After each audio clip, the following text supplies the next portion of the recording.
Hi, I'm Martha Beck. And I'm Rowan Mangan, and this is another episode of Bewildered. You know it, it's the podcast for people trying to figure it out. Yeah, and if you're trying to figure out why something always happens to you. Why is it happening to me? Why is it happening to me? We're talking about patterns that repeat in your life, what causes them, how they feed the culture, and the culture feeds them, and how you can change them and be more free and joyful in your life. I'd give it a listen. I hope you do too.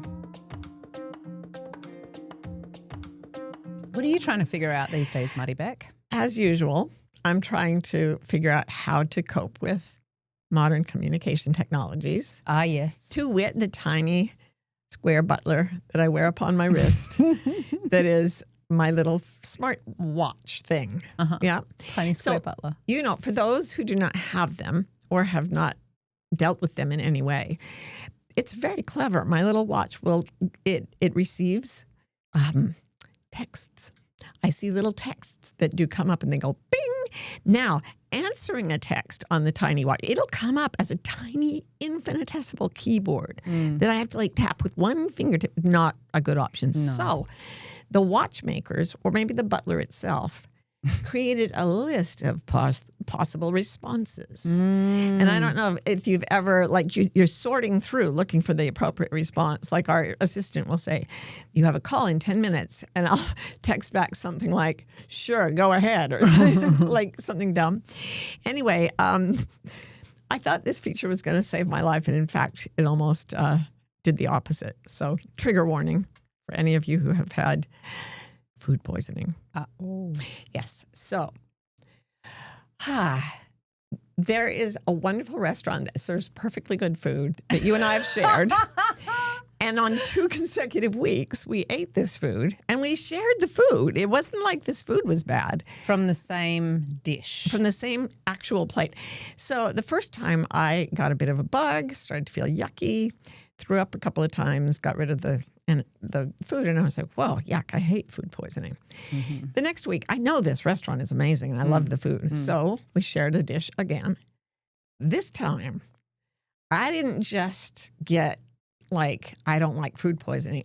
I started to feel, this is like poisoning. This is like Prince Joffrey in Game of Thrones, frothing at the mouth, lying. I have been poison. So I crept to my bedroom, as you'll recall. I said, I'm not feeling good. And I crept off to my bedroom and I almost couldn't. It was kind of like I looked at you as you went, and it was like a sea lion moving across the ground and screaming at the same time. No, not screaming, moaning. That's just the way I ordinarily walk.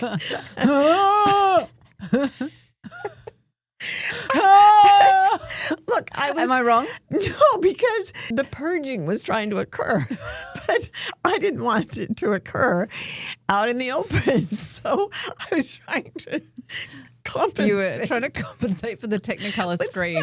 Sound. It worked. I got to all right. I got to my room and I got to the bathroom in time, but then, I just fell to the floor of the bathroom and I said, go away. I don't want you to look. I don't want you to see me like this.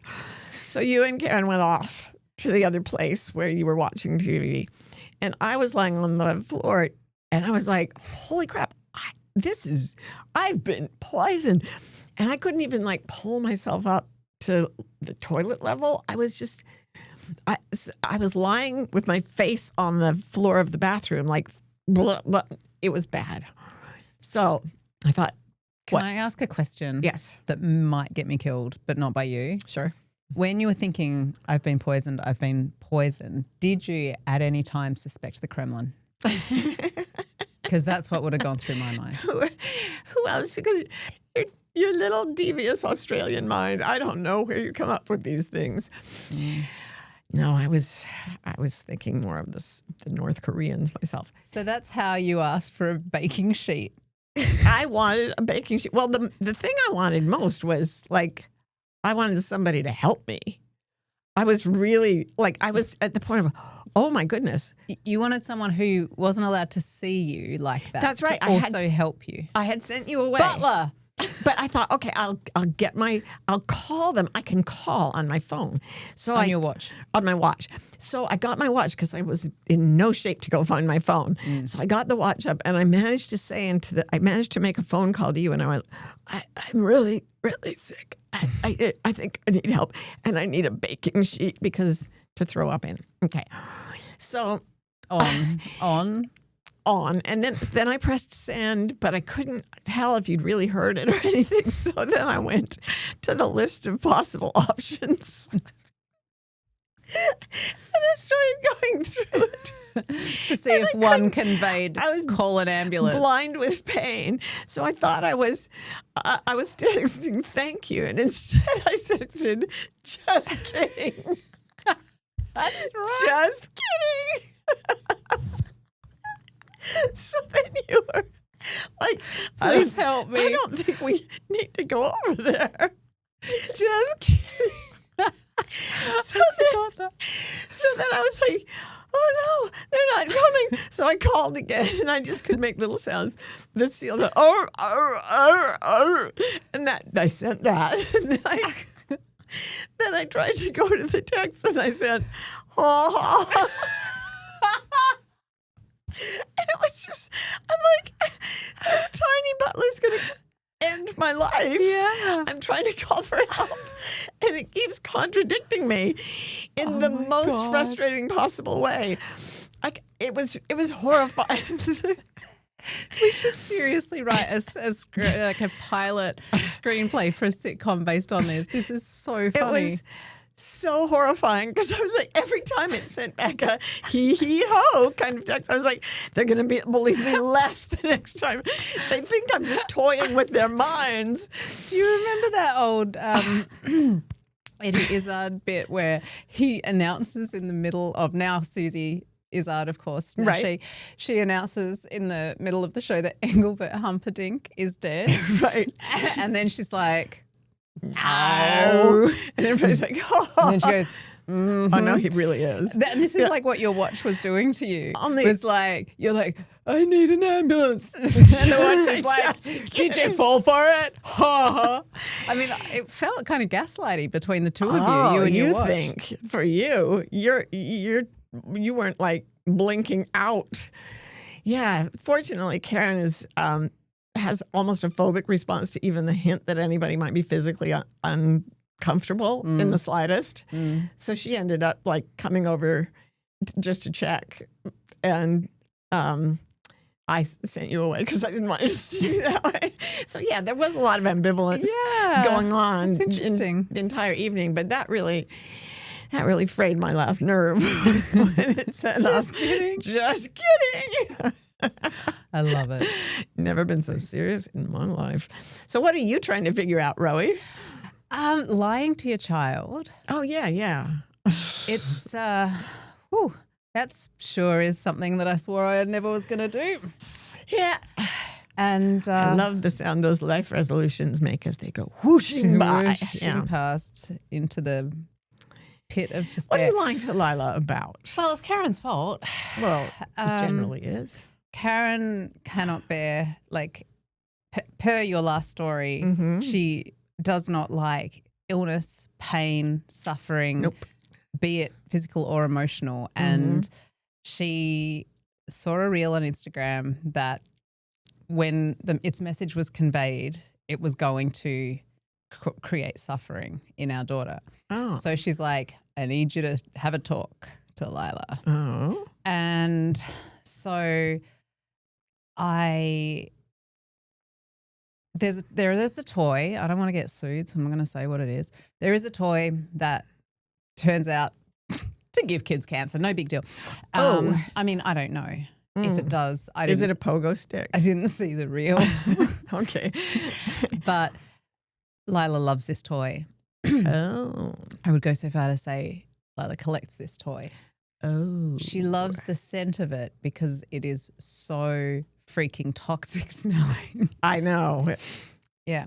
So anyway, Karen's worried.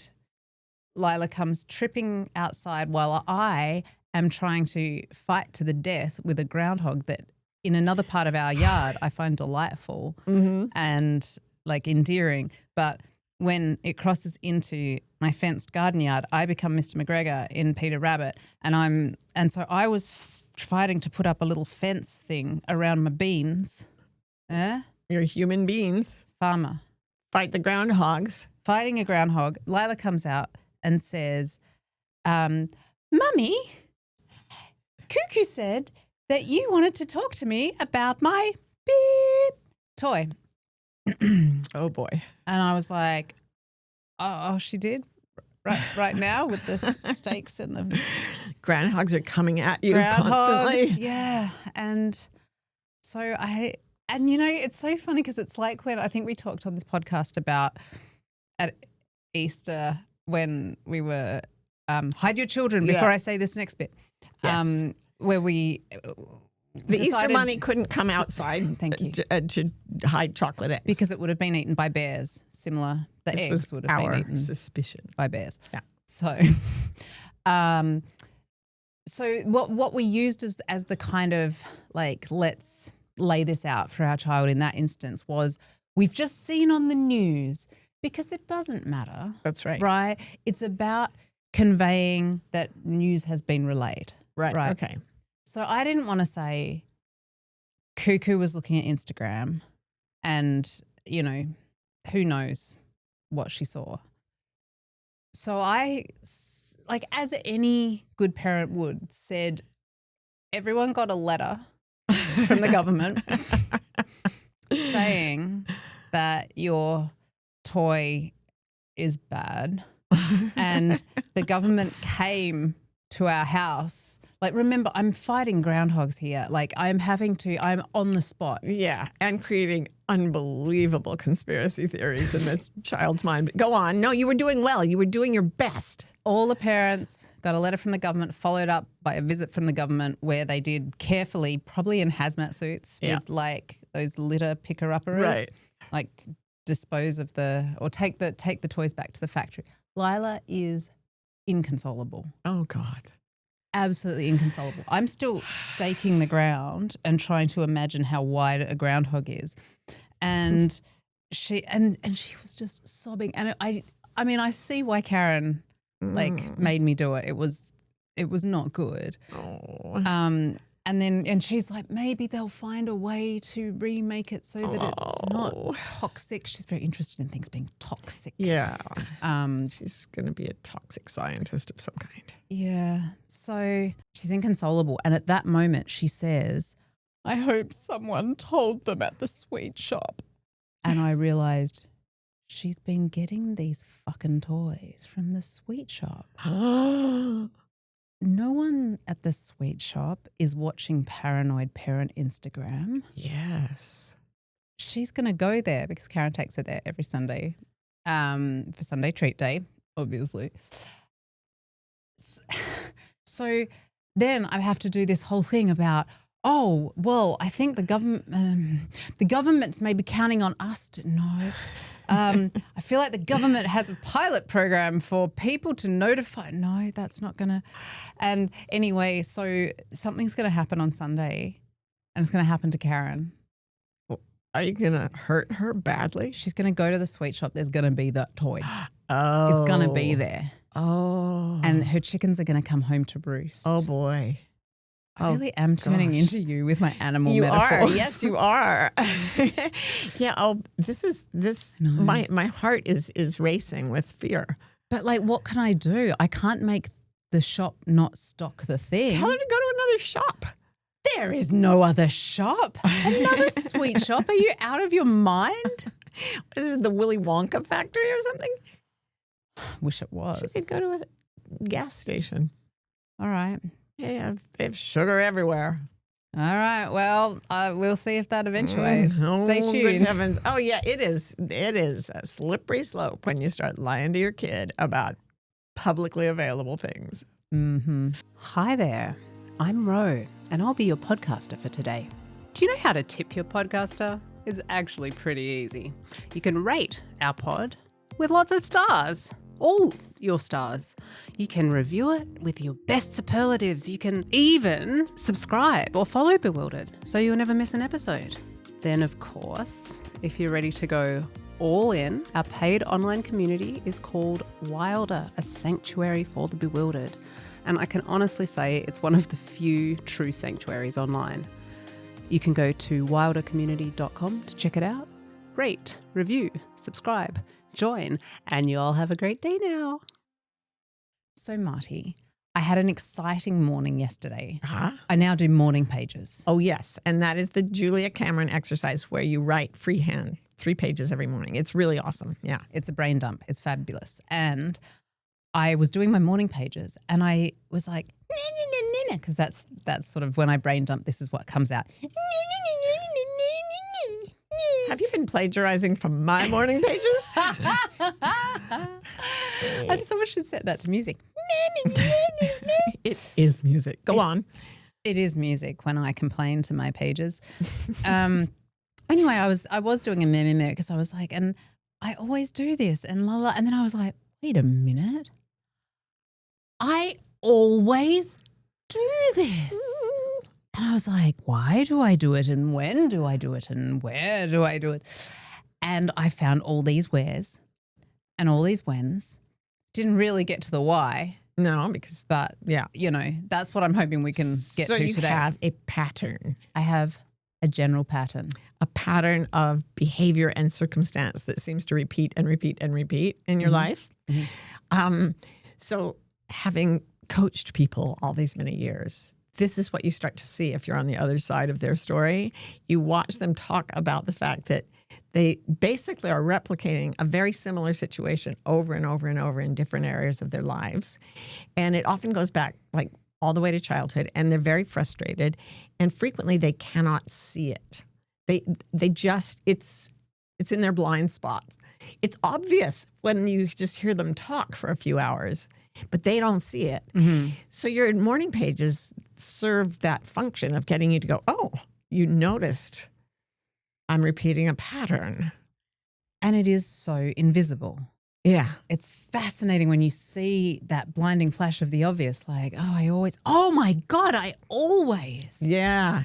And you actually were way ahead of the game by saying, I always, because most people just say, it always happens to me. This always happens to me, because you are completely unaware of the mechanics of it and how you might be helping to create that in the world, and how your perceptions are filtered to see exactly what you expect to see. So it really does feel like the world is just happening to you in similar patterns all the time. Like you always end up, people have different patterns. I always end up being the fifth wheel on the car, or I always end up winning. I don't know how, it just happens to me. Or, I always end up being the one to do all the work while everyone else goes home. And they'll say, I did it at work, and then I quit my job, and then it happened at home. I can't believe it happened at home. It happened. That is the language of a blind spot. I'm not saying you're a bad person if you're doing it, but if you've got that feeling, why does this always happen to me? You're in a pattern. And they're different. Psychologists have different explanations for why it repeats. It could just be blind chance. You're not blind chance, but blind conditioning. I can talk more about that in a minute. But the other thing is, from Freud on, they called it a repetition compulsion, and say it keeps repeating in order to be resolved. Can you give some concrete examples of the kinds of patterns that you see as a coach? Really simple example. Someone thinks people end up not liking me. But they go in with the supposition that people aren't going to end up liking them. And so they go in prickly and bristly and angry in advance. And so they create a situation where everybody's afraid to approach them, or in fact doesn't like them very much. Right. But they have no awareness of how they're coming across. So they don't know that their behavior is generating the pattern. All right, so I'll tell you one of mine. Okay. If we're doing concrete, right? Yeah. So I always pull this one tarot card called the Five of Pentacles. And it's like the... That's the technical interpretation of the tarot deck. I don't know if you're seeing a pattern in the way that I characterize my own self inquiry. So the Five of Pentacles depicts a like two people standing outside a church, right? Looking in the window. Oh, I wish we could go in there. It looks so warm and festive. And everyone's having a party inside. Yeah, it's a And church it's party. snowing and icy outside. Freezing cold. Everyone inside is having fun. They're like, well, I never get invited to the church parties. No, poor me. But here's the twist. The door of the church is open. Whoa. Dude, they could just walk in the fucking church if they wanted to go to the church party, which probably, let's be honest, is a little bit lame. And so it's so fun with tarot because if I pull this card a lot, and I do, and I believe that it's because it's my spirit guides talking to me, okay, sue me, that I can see all these places where I show up with the energy of I'm not going to be included, right? Which is, I guess, a variation of your people aren't going to like me one. But it's like this huge wounding around the idea that I won't be included in a group. And it involves massively overreacting to minor situations, right? I'm trying to play out like what these things look like and not understanding why other people don't see how big a deal it is to me. Everyone's like, what? You could have come. It's fine. Like the door of the church open. It literally is a church party, mate. So shouldn't keep insulting church parties.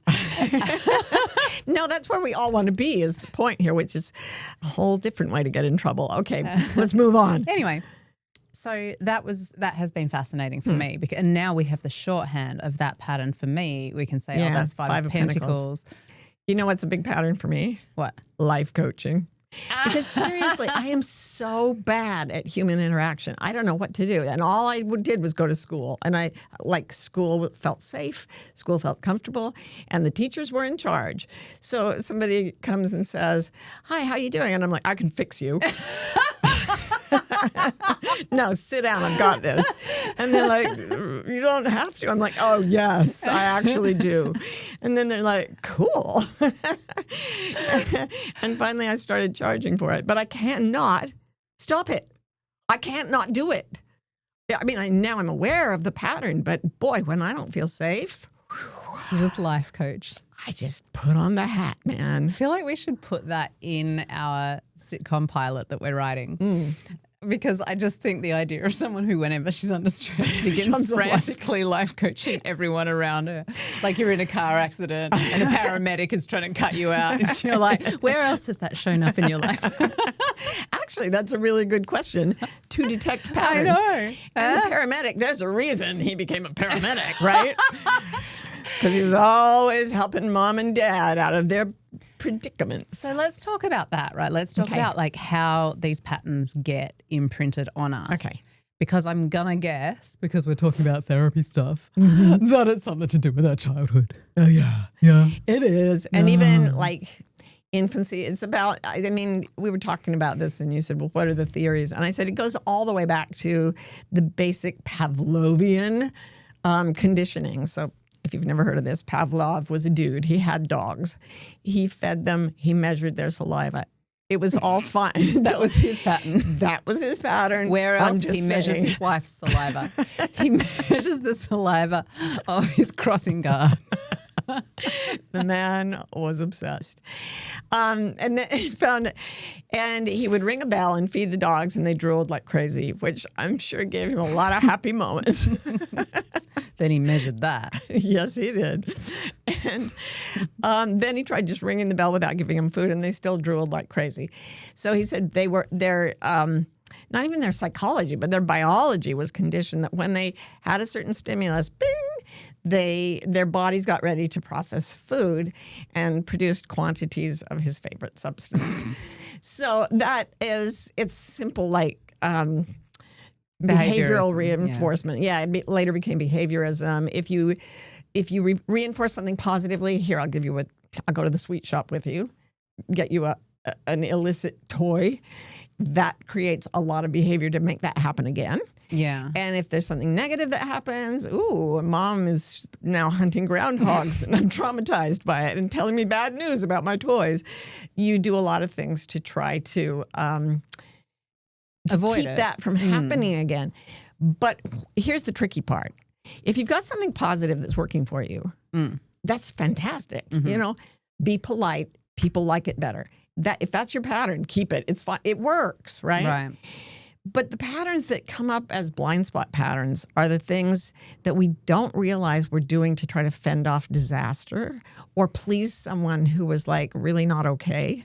Like we were trying to please, say, a parent who was a drug addict. And so now we act in this sort of codependent way and sort of magnetize ourselves toward addiction and all these patterns that recur and recur and recur all the way through our lives. Or like if you had a parent who just kept measuring the saliva of everyone in your family. God, you'd be like, knows. oh no, he's going to measure saliva if I do that. If I open my mouth, he'll detect, so I'd keep my mouth closed all the time. And that person would have a terrible fear of bells, you know. Like, that's right.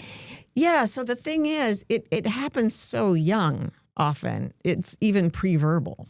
We start to intuit people's moods and what sets them off and what makes them happy.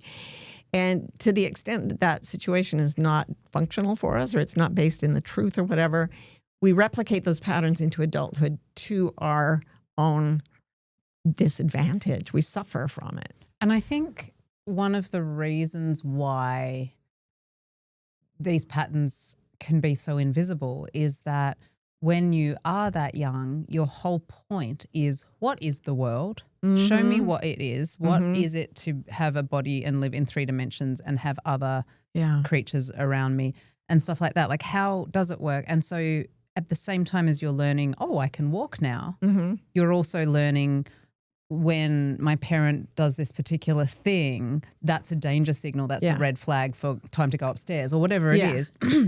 And so you're not aware that that's a specific thing and that's a universal thing. Now, it's all universal to you at that point. Right. You universalize everything. And so it gets built into this is the fabric of reality. This is just what people do. And that's why when I'm reenacting my 5 of Pentacles, I'm like, why don't you understand why I'm so upset about this? Anybody would be. Exactly. And everyone's just like, it's a church party. That's you're absolutely right. And the other place that it sinks in very deeply, and it can happen even when we're adults, is anything traumatic. And I mean seriously traumatic. Weirdly, if something slight happens to us while we're in a pattern, it can feel massive. Even when it, like what you're talking about, is you get even slightly non-included, even in anticipation of it. And it feels like a massive earthquake to you. And other people are like, but that's just a tremor. So that's one thing. But if something bad, really bad happens, like a car accident or something, you can get, it's so interesting how the nervous system works. If, say, you're looking at a yellow balloon and then there's a car accident and you're a passenger and you get seriously injured, and then later you see a bright yellow thing, your nervous system goes right back to, we are now in a life and death situation, and you'll have a massive panic attack or something. So those are the two things, socialization and trauma. Really, the nervous system just takes that, locks it in and says, okay, respond in the following way or bad things will happen. Right. And then it puts us in all kinds of dysfunctional situations when that's actually not true, but we're acting it out because we think it's true. Or it's not even at the level of thinking, right? I think this is the thing, is that there's a kind of automaton-like quality to it. Yeah. Whether it's in your reaction or whether it's in the behavior that you use to stave off a reaction that you're anticipating that you don't even realize you're anticipating. And it's so weird because these patterns get like inculcated in us sometimes in a very simple situation, like something crashes into you. But the reaction to it is incredibly subtle. So because our minds are so complex and subtle, we'll pick all kinds of little cues and tells and we create them. And this is why in like 12-step groups for codependence, they'll say, I grew up with alcoholic parents and now I could go into a football stadium with 60,000 teetotalers and one alcoholic, and I would find that alcoholic and I would make a relationship. People often talk about this as, I spin this pattern out of nothing, but it always happens to me. Talk a bit more about the stadium though. Uh-huh. So is this like the idea where you go towards something that's familiar? Yes, partly. Even if it's familiar in a bad way, familiar still feels, Yeah. is it that? Why is that person finding the one alcoholic in the stadium? So we all have these complex feelings about the people who raised us, because the people who raised us were living in the world, which is hard, and they weren't perfect because no one is. But we saw them as children. That was our exemplar of love. That's love, that's belonging, that's tribe, that's how I survive. So if you have parents who are alcoholics, you learn to associate like the smell of whiskey with that's how I survive. I need someone who smells like that. Okay. We've talked about how both your parents smoked when you were little, and I'm not saying anything negative about them. I have nothing against. It was the 80s. But cigarette smoke makes you feel safe. Yeah, it does. And I was raised believing that smoking was a venal sin, and cigarette smoke, though I love the smell, makes me very edgy. Like who's sinning? It's like how, I hope this isn't bad to say, tell me to cut it if it is, but like how you've said that when you were going through leaving the Mormon church, and this is like the opposite version, and if you saw a family of people and there was a bottle of wine on the table, I would relax. You would relax because you would know they weren't Mormons. Yeah, and or that if they was probably were subliminal as well, like to some extent. Actually, right? that was, I noticed it immediately because so it was such a switch of the pattern. Right. At first it was like danger, danger. And then it became like, oh, good. Okay. Right. So that was when I had already started seeing my own patterns and changing them. And that I think is a really key difference between a life that continuously becomes easier and a life that stays very difficult. Oh, that's interesting. If you don't see the patterns you're stuck in and you have some patterns that aren't functional, they will just dog you to the end of your days.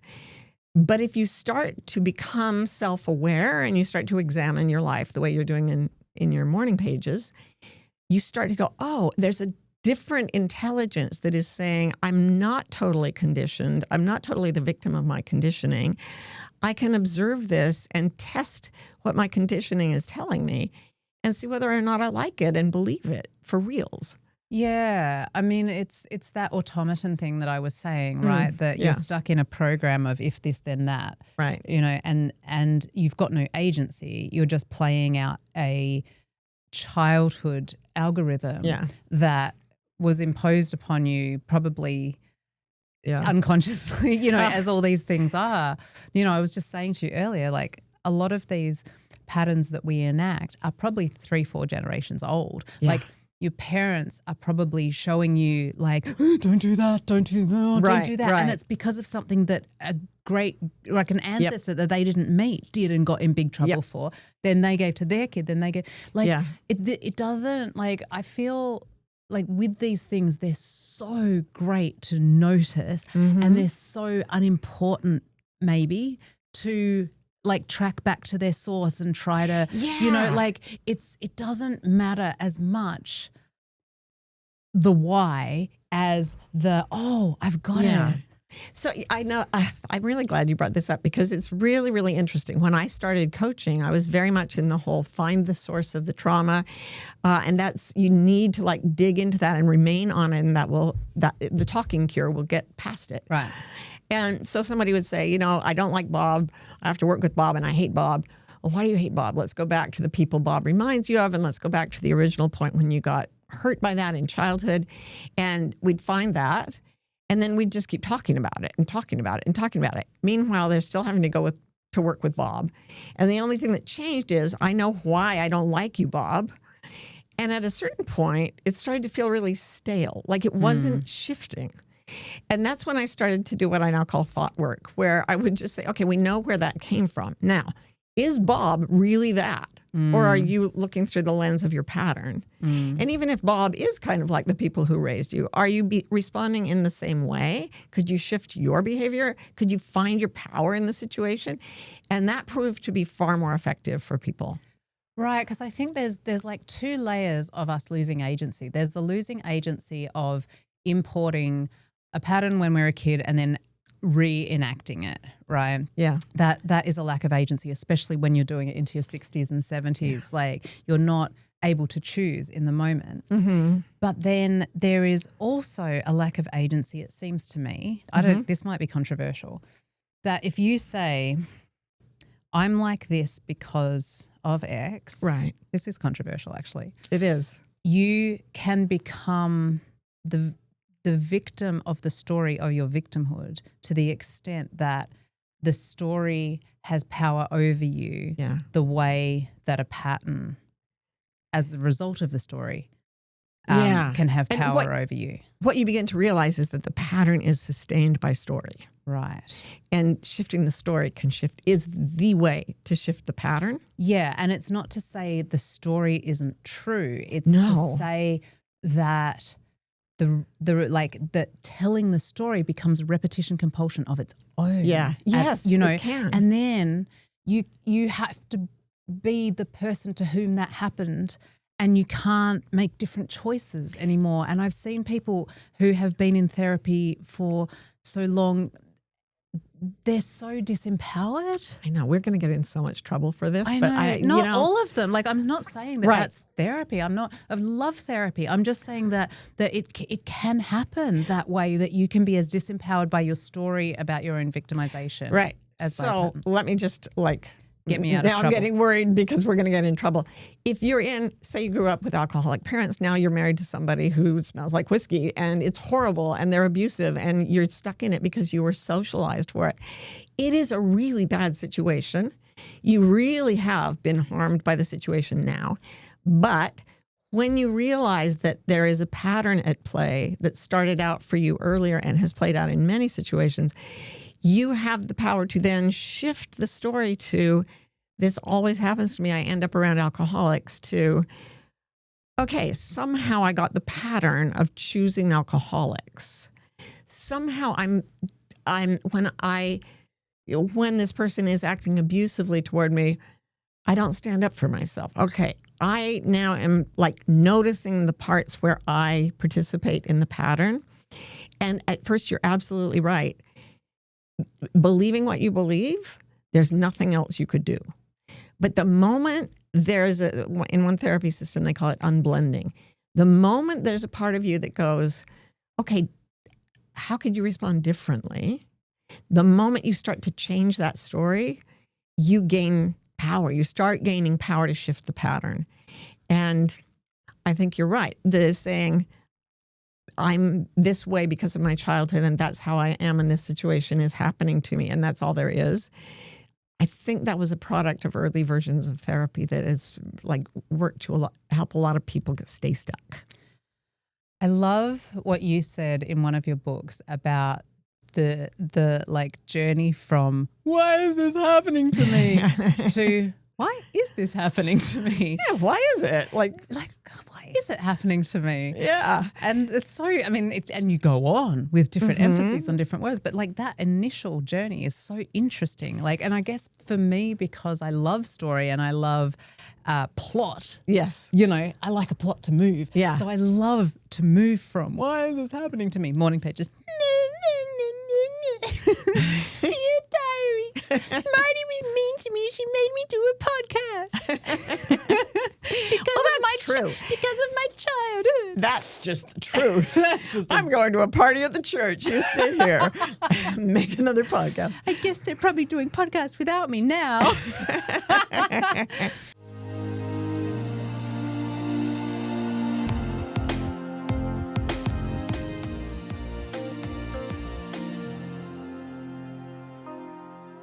So then it's why the meh? Oh, and then the plot gets to advance. Yeah. And you figure out it's not food poisoning. It's the Kremlin. Oh, it's the Kremlin. Well, no, here's the interesting thing. There were times when I shifted the story that I really thought, I really thought my story was true and the only truth. So I had to make up a different story because the story was boring and horrible. But I really thought it was the truth. And the biggest example for me, I always bring it out because it was this huge one for me, was when my son was diagnosed with Down syndrome. I could not see the benefit in that. I could not see anything but tragedy. and captivity. And it goes back. Of course, it goes back to my childhood patterns. But I remember at a certain point going, this story sucks. I refuse. And I was actually looking for another story. Like, what is another story I could tell? And then I started to realize there were all these things I'd been editing out of my own story. And there were times that I was having experiences that would be called paranormal or metaphysical. And I had edited my story because that was not the way an academic thinks. That is not the way a social scientist thinks. That's magical thinking. No. And I started to go, wait a second. I do see things that my loved ones are seeing when they're far away. And it checks out. And this is reliable. Like, what is the world, actually? And I decided I am going to find a story of the world where everyone's life makes sense, no matter what their disability, no matter what their injuries, no matter what. I am going to find this story. And I set out to do it deliberately. And since then, I've come to, like, I choose it. Oh my God, I love this so much. Okay. Paradigms, right? Worldviews. Yeah. We look and we see there are things we notice, coffee machine, caffeine, appealing, right? There are things that we don't notice. I can't tell you what they are. Psychic experience. That didn't happen. Yeah. And so, and we're sustaining, we're perpetuating our worldview, and it has to do with our self-image, and it has to do with, I don't know, our fucking childhood, our education. Oh, yeah. But socialization and trauma. It has to do with our culture. And here we have it. We finally kind of land on the relevance of this topic to this podcast, is that I have a hunch that let's not be outrageous. Some of our patterns, a few that we perpetuate it through time in our lives, are actually part of doing the bidding of the culture. Yes. To the detriment of our true selves. So you could say, in a paradigm of Harvard, intellectualism, all of that, in telling that story, Adam's life didn't make sense. That's right, yeah. So you found a bigger story.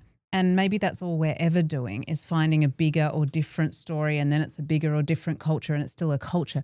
But I feel like the burning desire in me for finding the patterns that I have and recognizing them as patterns, whether I stop doing them or not, I don't know. But if I can find them and see them when I am unconsciously sending the culture forward in time, aspects of the patriarchy or whatever, however you want to classify it as, that I'm then putting into my kid, right? No, I want to be aware of that, because the whole point is, if you don't have awareness, you can't have agency. Right. You're just remote controlled through your life. And culture is, I started out talking about the people who socialize us, but then we're socialized throughout our life course by the folks who are sharing common cultures. Right. And if we have a story that matches the culture story, even if it's really painful, like women are inferior to men, that story, people internalize it. Women believe it, and men believe it. Like, everybody believes it. It gets installed. It causes untold suffering. And so do racism and ableism and ageism, all the isms. They cause all this pain. But the culture goes, oh, yeah, right. In other ways, I grew up Mormon. I believed it all. Then I left Utah, and it was like, whoa, nothing's the same out here. So I was in a different culture, and it smashed into my childhood culture. And then I could question a lot of patterns. But when you're stuck in a painful story that the culture believes as well, if you start to say, I'm going to tell a different story, you will get change back attacks like there is no tomorrow. Change back attacks are when you start to break a pattern, tell a different story, and all the forces that have socialized you rear up and say, get back in your cage, right? Because if you break the story and you benefit from it, the culture you're going to fracture the culture. You're going to fracture the culture. You're going to trigger the people who have socialized you into that worldview because they were also socialized or traumatized into that belief system. So they're going to be emotionally, legitimately triggered if they're unexamined in the same way. Yeah. Their patterns are activated. So it's fucking powerful conditioning. It really, right? really is. And I would also say that before you can even get to the point that you're talking about, they're so much more invisible because you know how I was saying, like, I don't understand why you think it's not a big deal that you guys are in the church party without me. Mm-hmm. And because that's a difference with us. But what if it was just like it was reinforced in every other person as well, the story. So it's like they're double invisible, triple invisible. I mean, my God, think about the days when being gay was so negatively seen. I mean, people were put in prison for it. So, like, everything in the culture was keeping people in the closet. And you would think, I mean, don't ask, don't tell. It's a perfectly benign system, That's you know? right. Of course I don't have these feelings for other women. Are you kidding? How bizarre would that be? Actually, don't ask, don't tell is quite progressive. Yeah, it is. It's very liberating. Only it's a lie, and you don't get to live as yourself. And and I am eternally grateful that I live in I grew up in a time and place where it was, and no. I never even thought that I might be gay because I was so socialized to think that was horrific. And then to have seen people break the pattern and say, no, I refuse to be shamed. I refuse to be imprisoned. I refuse to be castigated because I'm gay. And people broke the culture by saying, I will claim my identity and I will retell the story. And it's too bad. If you want to keep the old story, I'm going to keep mine now too, in peace and love. And all those early people created an environment where we can just sit here and be married and not think twice about it most days, right? Yeah. So the liberation is a real thing. And the shift of the culture as a result of individuals daring to break their own patterns, that to me is a real revolutionary possibility. That is the definition of countercultural, to question and retell your own painful stories.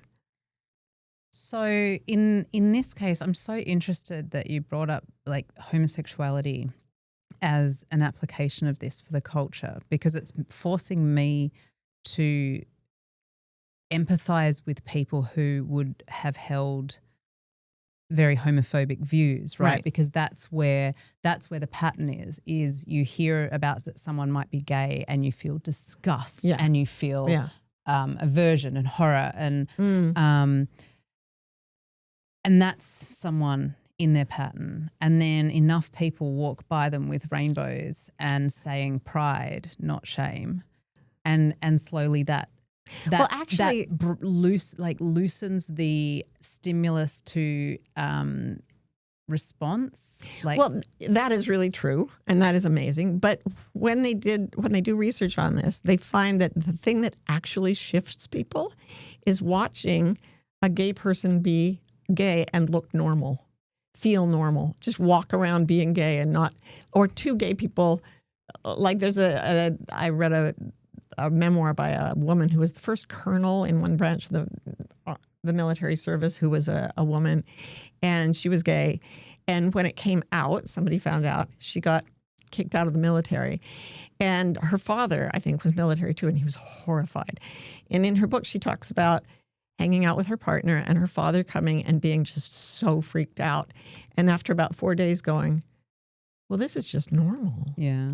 It's the normals. It's the folding sheets of it. The tiniest little quotidian aspects of life without that story, that is incredibly powerful. So even if you don't have the energy to hold up the rainbow signs, being yourself, even when it might be uncomfortable or people might have a different story, that's unbelievably powerful. So what about examples of the kinds of psychological behavioral patterns in ourselves, about ourselves, that also work on that macro cultural level? Okay. So here I can go back to the thing where I always try to fix people because that's how I feel safe, because teachers were always in charge, and I just become a teacher and I know where I am. Right. Well, what that does is it establishes a relationship where I don't mean to do this, but by saying I'll be the expert, I'm putting myself above other people. They become students and I am the teacher. And I try really hard to be a good teacher and to not think of myself as any better than my students. I'm constantly doing that. And it creates this weird kind of groveling from above relationship. Yeah. It's a nightmare. One of my kids calls it the baby God pattern, where I both like put myself under people like, oh, I'm not offensive. I'm just like a baby, but I'm also godlike and I can fix you. It's a really stupid pattern, and I do it. But you were the first person to just call me out on that, like in real time, to say, Marty, you're climbing up on a pedestal here. Just be a friend. Just like connect with people. Give them their power. Don't think you have to fix them. Don't think that you have to be perfect, and don't think that they can't help you as much as you help them.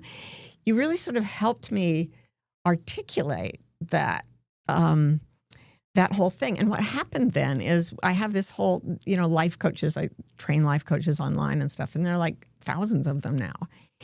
And what happened now, I go on for quarterly calls and I interact with people. And it used to be, I've come to give you a missive from my position on high. And now it's like, hey, y'all, as colleagues, what are we doing now? And even if I'm the one talking, I don't feel above and I don't feel singled out even. I feel like a friend among friends.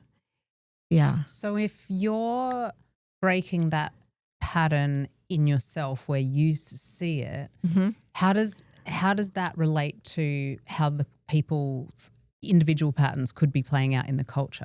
Well, it creates this dynamic. And actually, if you're at the center of a circle, or if you're in a circle of people that where you're really significant, everything ripples out from your personal individual behavior. And if you're seen as a leader, like I am in that particular group, that effect is enormous. I mean, I've worked with huge corporations, hundreds of thousands of people, and they all reflect the personality of the leader who started the company. It's wild. So as I've done that over the last 10 years, because you've really helped me see the pattern, change the pattern, as I've done that, what's happened is that there's more, people seem to feel more capable. They don't look to me to be capable. They know that they themselves are capable. They don't seem to seek my attention as much, though they're very gracious with their attention to me. It's just like the whole thing took a big deep breath and relaxed. And I feel like I was creating a pyramid structure, authority at the top, and it relaxed into this fluid pool that is my model for a new way of being in society. And it's remarkable how I've watched everyone change around me, because I changed the story in myself. It's fascinating, isn't it? It's like we've the feelings that we have are there, and they're also projector screens. It's incredible. Going out and influencing the behavior of That's so many amazing. other people. And actually, I'm so sorry, but I'm going to get very didactic for a minute. As we're talking about this, I'm like, okay, so if you have a pattern like this, and how do we get to our true nature again, right? Yeah. Here's what the culture is doing. And the first thing I think we've already talked about, which is start noticing the story. Why is this happening to me? It becomes, why is this happening to me? Right? In a much more self-possessed way. And then the next thing is to befriend the part of yourself that is stuck in this pattern. To not say, you've been making fun of yourself. Oh, Five of Pentacles. But actually, if you were only to mock or degrade that aspect of yourself, the pattern would get stronger, because only love fixes it. So if you can say to that part of yourself, I can look back and see why you feel that way. And that was hard. Let me sit with you. Let me hear your story. Let me show you the abundance that's around you now, and all the people who want you to come to the church parties. Yeah. And let me be your friend in this, instead of letting you run the pattern and me get ashamed and miserable about it. I think I mean, this is nitpicky, but I think actually that I'm at the point with that one Yeah. where laughing at it is part of being. I'm laughing at it as a friend, And that's the ultimate place, because when we start to laugh at the pattern no longer, it doesn't have the same teeth and fangs. It can't actually stay fixed in us. Being able to laugh genuinely at it, not in self-mockery, but as, oh my God, that is so silly. The baby God thing is so ridiculous. When that laughter comes, there's a freedom from the story in that. There's a joy in freedom that comes when you can say, that was me. We were watching a comedian the other day, and he said something, Chris Fleming, he's hilarious. And he said something that I think was based in something quite painful. But he'd come to the point of such beautiful laughter. He said, I'm an empath. If any of you felt even half as much empathy as I do, you would be bedridden. And I think he probably was. But to joke like that about it shows that he's embraced that part of himself to the point where it has healed. And now he can bring it together with other people. And I'm sure there were empathetic people in the audience who began to laugh at their own pattern because he was laughing at it in himself. If he tried to laugh at them, that would be aggressive and cruel, right? But there's something about truly befriending ourselves and then laughing with. Yeah, that's what I was going to say is let's not laugh at. Let's laugh with. Let's laugh with, because it's such a big difference. Such a big difference, yeah. So the way we bring them into visibility, I think this is the first thing, because what can you do with an invisible what do you do with the blind you're not spot? aware of? Look at what's in your blind spot. How? And so first of all, morning pages, obviously. But I think the key is actually in your little formulation of when you hear yourself saying, why is this happening to me? Right. You stop and you ask the question, why is this happening to me? And that is so cool, because it is like detective work. Like when you get curious about your own psychology, it's actually quite dopamine-y. Like it's quite delightful because you're like, oh, that's what I was doing in 5th grade when I did that. Oh my God, I already had those pieces in place, and oh my God, I can see this relationship. I was doing the same thing, and da da da. And I mean, obviously a lot of this stuff is painful. I'm not trying to pretend that it isn't, and I'm using lighter-hearted examples, but it's the process of coming to understand how we are remote controlled sometimes and why we do some of the things we do that later you're like, dude, why would you do that? Right. Like there's an answer to that. Why would I do that? Can I do something incredibly nerdy? Yes. There's a word for that feeling when it clicks into place and you're like, apophenia. Oh, I knew that one. Apophenia. Yes. Oh, life is all about apophenia. It's the word for the pin board, and you've got the pins and you've got the red yarn or the red wool that goes between them and all the newspaper articles and the red, and then you stand back and you're like, oh, apophenia. It's a conspiracy. It all fits together. Bing, bing, bing, bing, bing. Your brain lights up with dopamine. It's awesome. I'm surprised there's not more girls called apophenia. I know. Or boys. Let's rename Lila. Okay. Or at least all the groundhogs. All the groundhogs can be called apophenia, because that's how we stay wild. Thanks for being a Bewildered listener. I want to take a moment to formally invite you to join our online community, Wilder, which is where Marty and I go when we need to come to our senses. Wilder is the best place in the world to connect with other people who are trying to live by their true nature and not by the culture. Find us at wildercommunity.com. Meanwhile, Bewildered podcast is recorded at Upstate Podcast Studio. It's edited by Scott Forster and only exists because of the incredible team at Martha Beck Inc. Please rate us, review us, join the Wilder community, and don't forget, stay wild.